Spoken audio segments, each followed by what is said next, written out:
都决散著名宗教学者阿布雷提马赫苏木死于中国监狱，享年86岁。据报道，阿布雷提马赫苏木出生于1932年，2017年末在医院接受医疗的时候被中国当局逮捕，他在监狱酷刑而死。他家人几个月后才收到死讯。名为记录穆斯林面临的压迫的英文脸书账号29日发布消息称，阿布雷提马赫苏木自1958年以来已被5次判处徒刑，并于2009年至2017年被软禁。阿布雷提马赫苏木毕生致力于伊斯兰教育事业，还撰写和翻译了许多作品。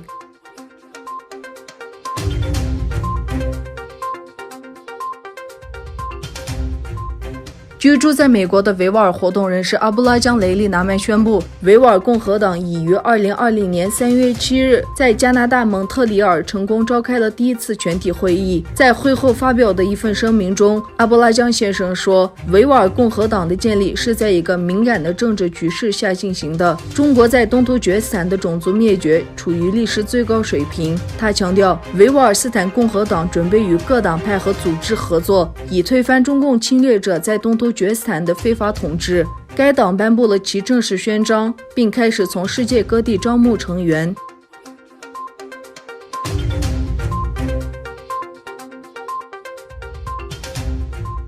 尽管在被俄罗斯占领下的克里米亚已发现武汉肺炎，但当局还是举行了集体展览。3月28日在新菲罗博尔和雅尔塔举行的农产品展览的大多数参与者都处于危险年龄，但都没有采取任何保护措施。根据克里米亚新闻社的报道，尽管亚尔塔农业博览会的大多数参与者都是老年人，但只有少数人戴着口罩。同时，展览中没有采取任何防御措施。该展览介绍了来自克里米亚各地的食物。尽管武汉病毒已经扩散，但所谓的克里米亚当局仍决定不取消展览。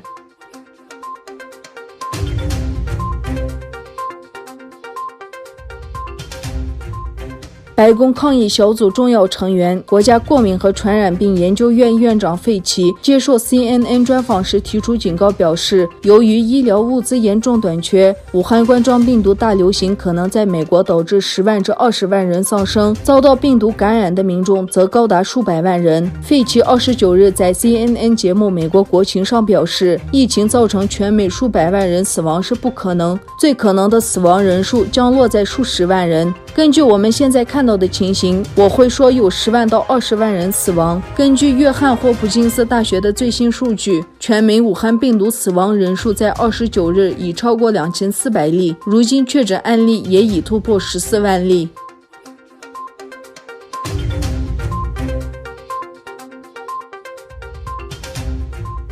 自首尔方面消息，韩国联合参谋本部3月29日表示，韩军发现有2枚疑似近程弹道导弹的飞行器从朝鲜元山一带朝着东北方向的半岛东部海域发射。这2枚飞行器推测为短程弹道导弹。目前，韩美军方正在深入分析飞行器的各项参数。这是朝鲜自本月21日发射有朝版陆军战术导弹之称的新型近程弹道导弹以来，时隔8天再次发射飞行器，也是今年以来第4次发射。韩国军方说，在全球苦于应对武汉病毒疫情之际，朝鲜这次发射非常不恰当。韩国呼吁朝鲜停止进行这类军事举动。日本认定这2枚飞行物为短程弹道导弹。日本已经以违反联合国安理会决议为由，通过相关渠道向朝鲜提出抗议。